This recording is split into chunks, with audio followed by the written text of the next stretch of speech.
Hi everyone, I'm Kate Westbrook, Marketing Communications Manager at Pharmacist Support, the profession's independent charity. And I'd like to welcome you to our latest Wellbeing panel chat. This panel chat is brought to you as part of our Student ACTNow Wellbeing campaign that this year runs from Wednesday the 30th of March to Wednesday the 6th of April. The ACTNow campaign was established and launched in 2020 in response to the charity's market research and the heightened pressures felt by those across our pharmacy family as a result of the COVID-19 pandemic. We've been running the campaign annually since and encouraging individuals and teams across the profession to allow time for wellbeing, to consider the needs of others and to take action. Now, here at Pharmacist Support, we understand the issues impacting pharmacy students, and through the campaign want to provide you with information and resources to assist you through some common challenges you may face. These are focused on helping you better manage those exam anxieties and getting mentally prepared for your placement and career ahead. You've also told us that you would appreciate some support with social anxiety and public speaking. So we've gathered a panel of guests here today to explore this topic further and to share some of their experiences, learnings, tools and tips with you. So I think we'll get straight into it, introduce our guests here today. I'm absolutely delighted to introduce Melissa Cochrane. Melissa is the charity's resident wellbeing expert. She has an extensive background in psychotherapy, counselling and wellbeing, and joined the charity last year to help shape and develop our wellbeing service. So welcome, Melissa. Next up, we have Thorrun Govind. Thorrun is chair of the English Pharmacy Board at the Royal Pharmaceutical Society. She's also a community pharmacist with a strong media presence. Having studied at King's College London, Thorrun completed her training at Manor Pharmacy in Newark-on-Trent and has experience in a range of media organisations, including the BBC, both in radio and television, and she's utilised local and national media to promote pharmacy, including stints as a resident pharmacist at BBC Radio Lancashire, BBC Radio London, and appearances on BBC Newsnight and the Victoria Derbyshire Show. And Thorrun has also interned in Parliament. So welcome, Thorrun. Aaron Paul is an MPharm student at Kingston University, where he is currently president of the Kingston University Pharmacy Student Association. Aaron is also BPSA Southern Area Coordinator and previous Alliance of Healthcare Business and Enterprise Student of the Year. Welcome, Aaron. And finally, last but not least, we have Nonny Anigbo. Nonny is a second year pharmacy student studying at Keele University. She is also a Pennine Area Coordinator with the BPSA, and through this role helps to increase engagement across the university she covers and host insightful events that get students thinking and motivated for their careers in pharmacy. In her role, she leads a team of liaisons and representatives to promote the BPSA to pharmacy students. So welcome all, and thank you all for joining us today. Melissa, I'm going to perhaps start with you. So perhaps you could tell us a little about what social anxiety is, how it can impact us, what happens to our bodies when we feel anxious, how does it make us feel? Sure. Well, social anxiety usually refers to something that's long-term and overwhelming. So it's a long-term and overwhelming fear of social situations. It's not something that's mild or that only happens to you once or twice. It can be really distressing and have a big impact on your social and professional life. Having said that, a lot of us experience some of these things some of the time to a lesser degree. So a lot of the tips that we'll be talking about can help people who wouldn't necessarily say they have social anxiety, but might experience some anxiety in this situation sometimes.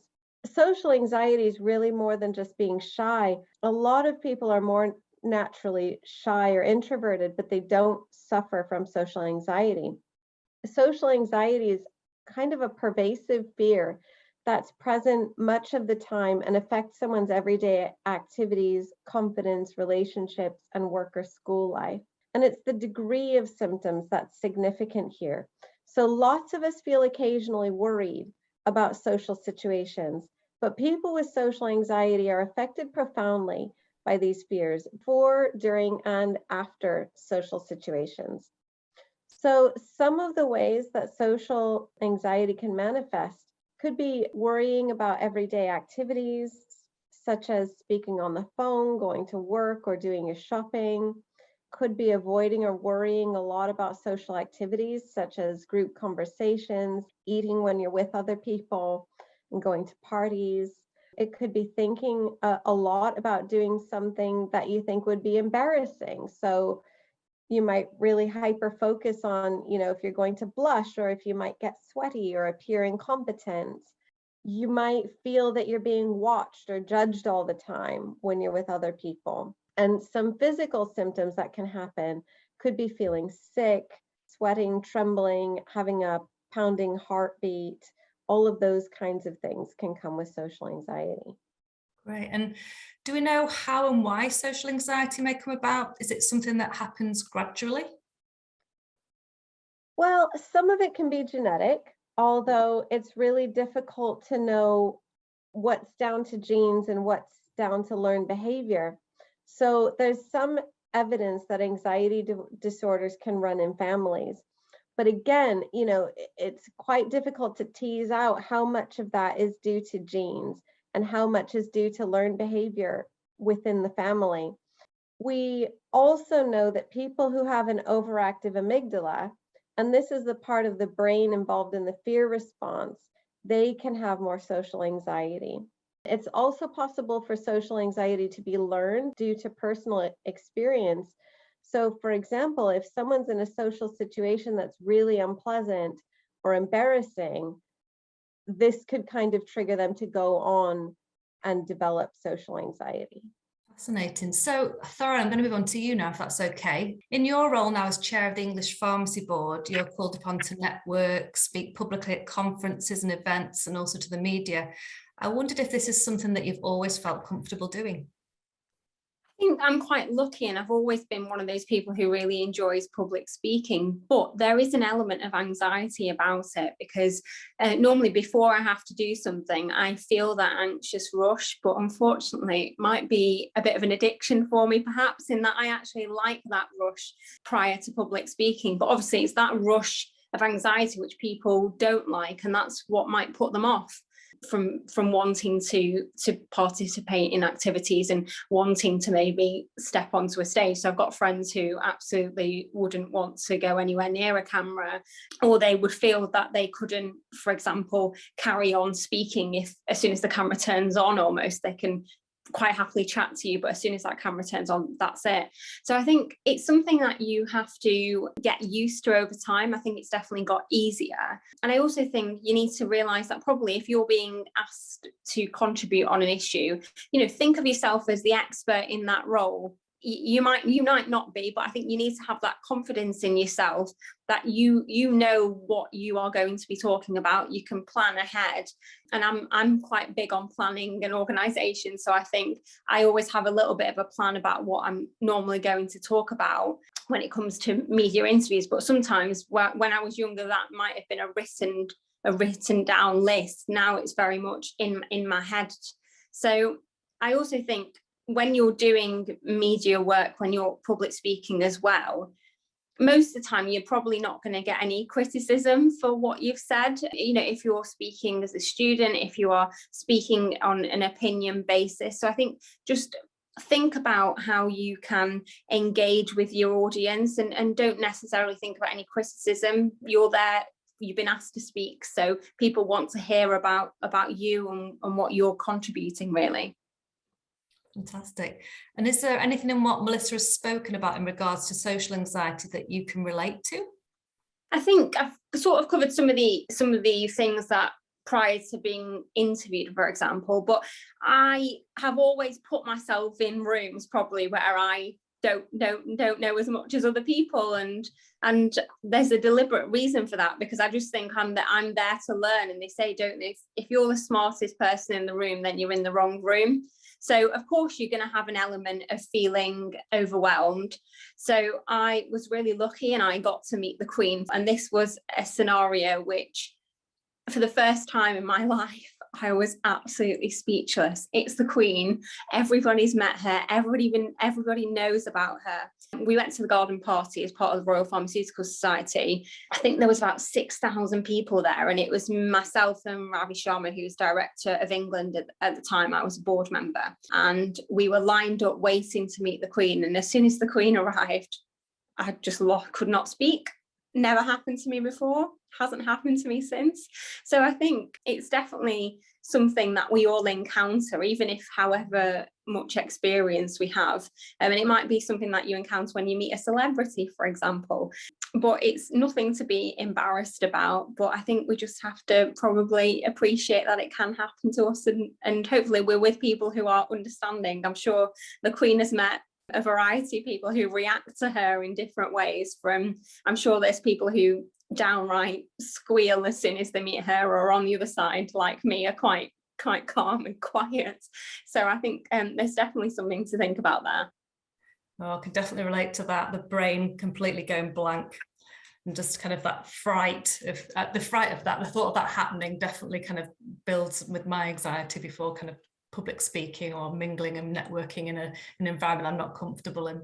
So thanks, Thorrun. Now, social anxiety has likely become more prevalent due to the pandemic, and many of us have spent a great deal more time isolated and on our own, missing out on so many opportunities to socialise. And now that things are opening up again, and it can feel intimidating and difficult. So Aaron and Nonny, I'd be keen to kind of hear about your experiences now.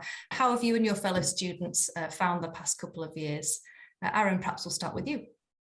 Yeah, so it's been a very mixed reaction. I'd say there's people who are more appreciative and are taking more advantage of opportunities now. On the other hand, you have students who are still anxious about mixing with others for their own reasons. You know, maybe they live with someone vulnerable. But I think it's important to highlight that, you know, everybody's going to handle it differently, and, you know, that's okay.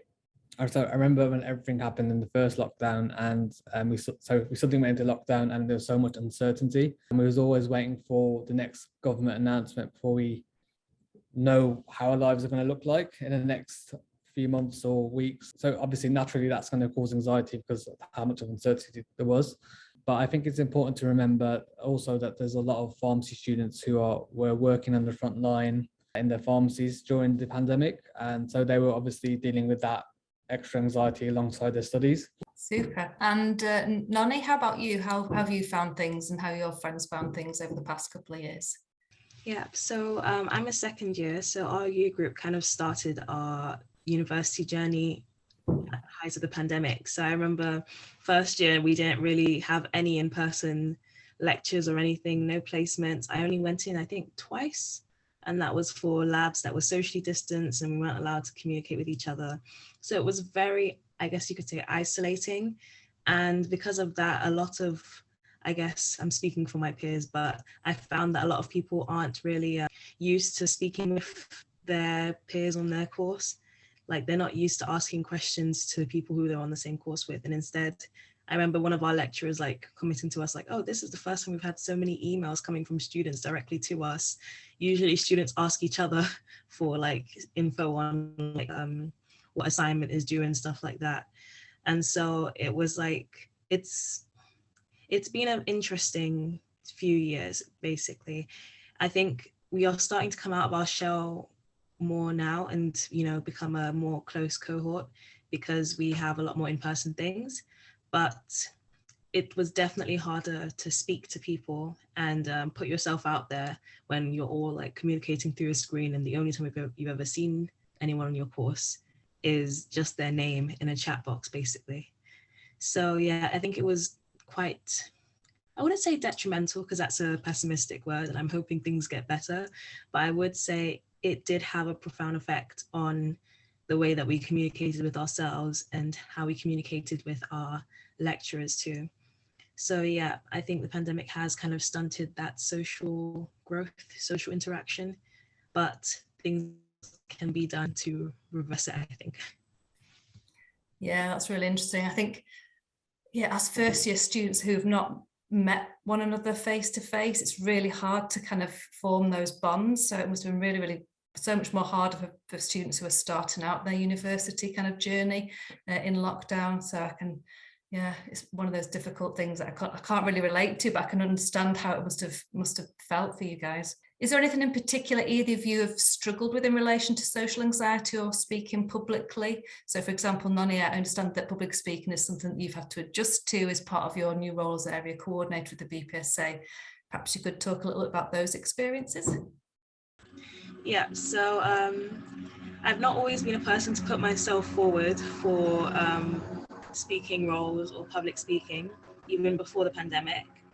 But I guess in a kind of strange way, the pandemic almost helped me in putting myself out there, because you can't see anyone when you're speaking. And so it kind of took away that barrier, I don't know, or not barrier, it kind of put up a barrier, I should say, so that I didn't feel so conscious, because I couldn't see the reactions of the people I was speaking to.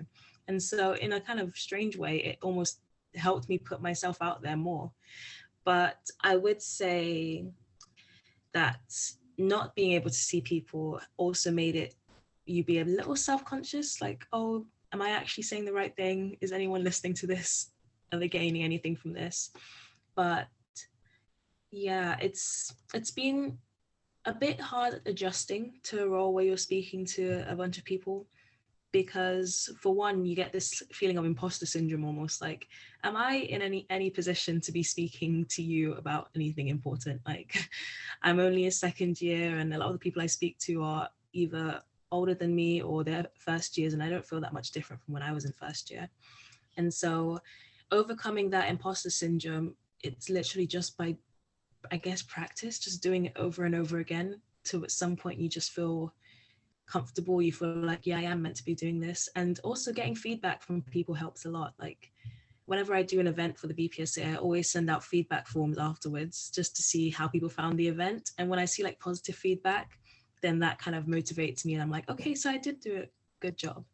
And yeah, so that's something that's helped me, I guess, get over public speaking, social anxiety. Great. Aaron, how about you? How have you found the experience? Have you got any kind of experiences to share on public speaking? So there's loads of times where I've internally struggled with both and social anxiety and public speaking, but I've just tried to hide it the best I can. So whether I'm speaking in front of my peers or judges in a competition, or I'm about to host an area conference, but I think the most important thing is just to embrace it, whatever emotion that you're feeling before you're presenting and talking in front of a large audience, or even a small audience. But I just think, yeah, just don't fight it. It makes things a lot easier. And, you know, it's a shame because there's so many talented people who've got so much to share, but they can't showcase that because their anxiety overpowers it. So I just think, just try not to, you know, miss out on opportunities because of this. I know it's easier said than done, but you know, just keep practicing, like Nonny said. Absolutely. Really useful advice there. And speaking of which, we're also keen here at Pharmacist Support to share these learnings. So I'd love to kind of like chat more about this and ask if any of you have any advice that you may be able to share with others. Thorrun, is there anything that you've learned over the years that you may help others to who are perhaps feeling overwhelmed in social and public speaking situations? I think just picking up on what we've heard there, which is, you know, a great idea, is it is a bit of faking it till you make it. And as you get more comfortable, it just will become more natural.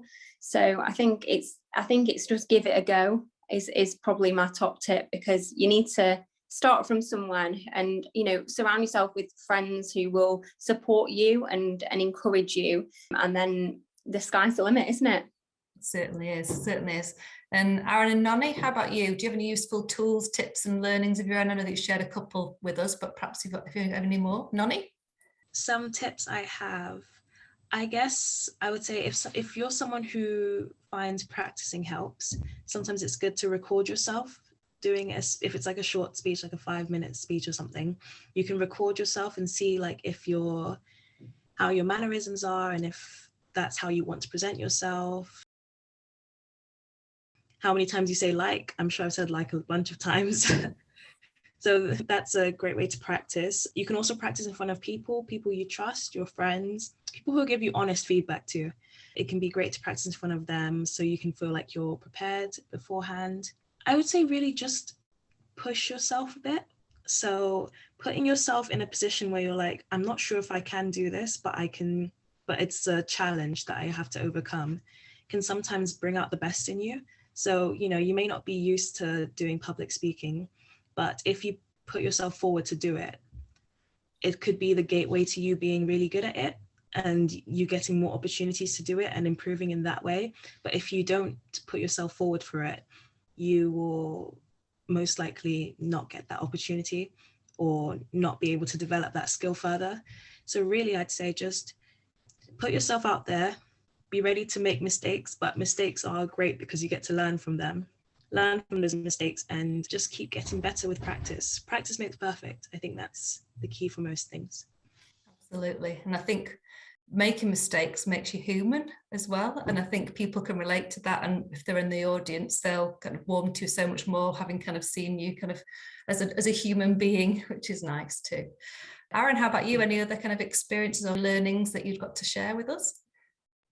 Yeah, so I would just say practice as much as you can. Prepare what you're going to say. Just remember, it's completely normal to feel the way that you feel, no matter how experienced you are. I think try getting involved in more extracurricular activities helps build your confidence. And, you know, it's important to have these sort of dialogues, how we're having now, and you can have it with family or friends who've done public speaking and can give you advice.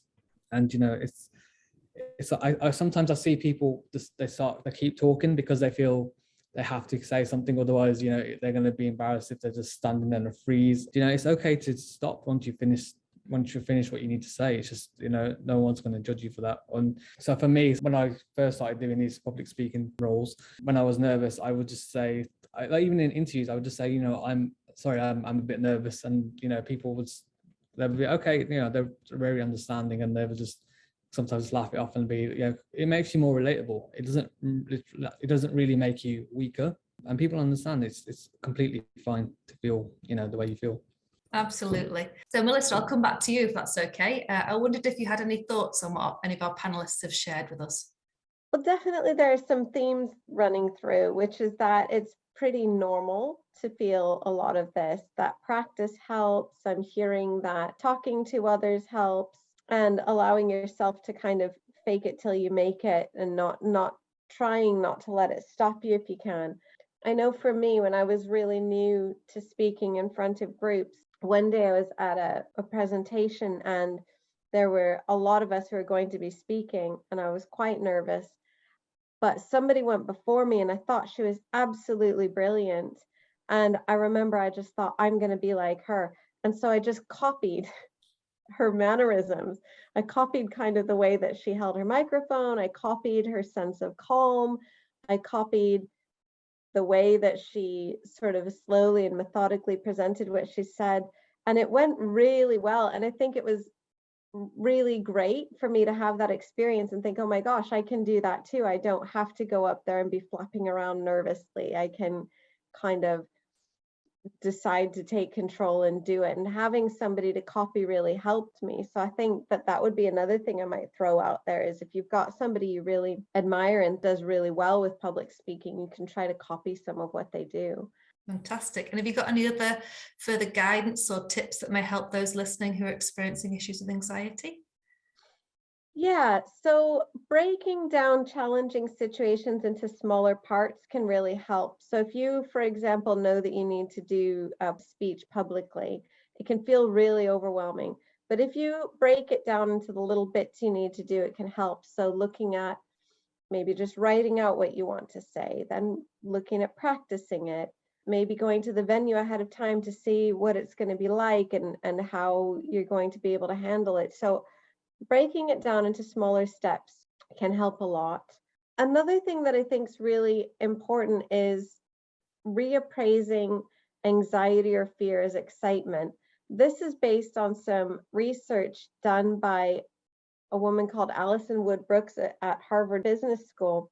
And what she found is that across several studies involving karaoke singing, public speaking, and math performance, if you can reappraise anxiety as excitement, it can lead to more feelings of excitement and better performance as compared to if you try to calm yourself down.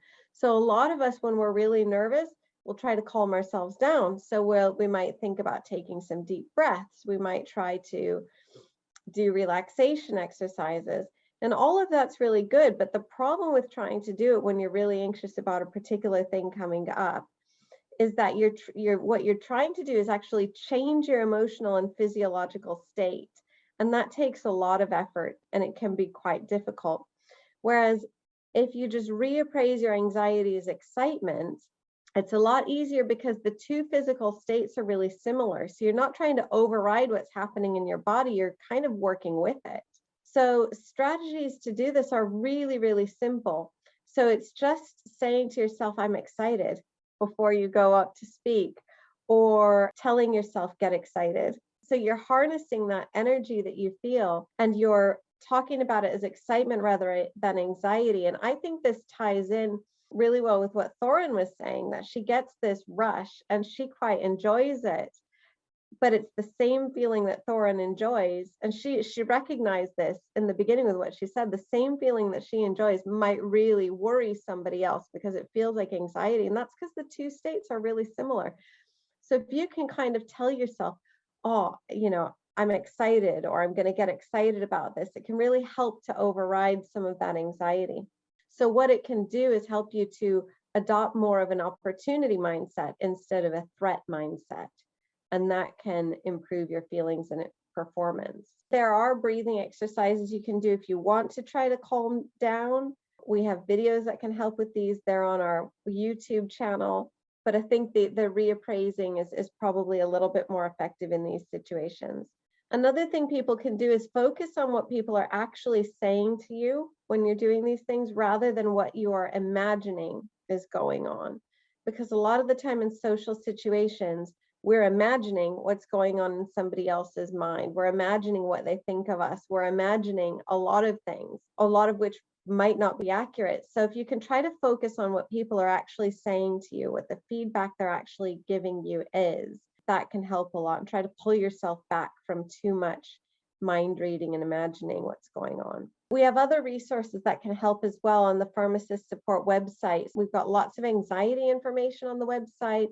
And we also have our wellbeing learning platform where you can take workshops. We've got lots of different workshops, from the science behind well-being to stress management and building resilience.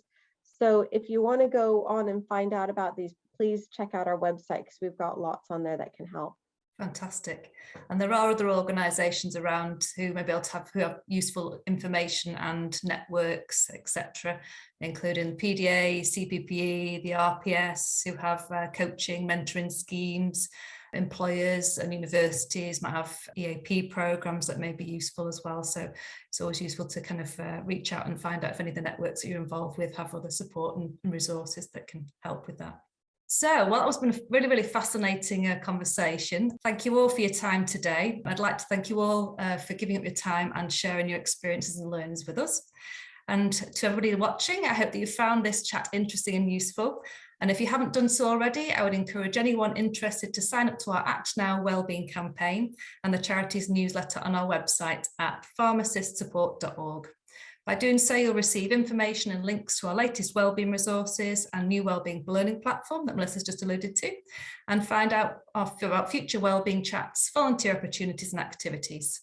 Ultimately, we hope this session has inspired you to act now, to allow time for wellbeing, to consider the needs of others and to take action. So take care, everyone, and we hope to see you again soon. Thank you. Bye.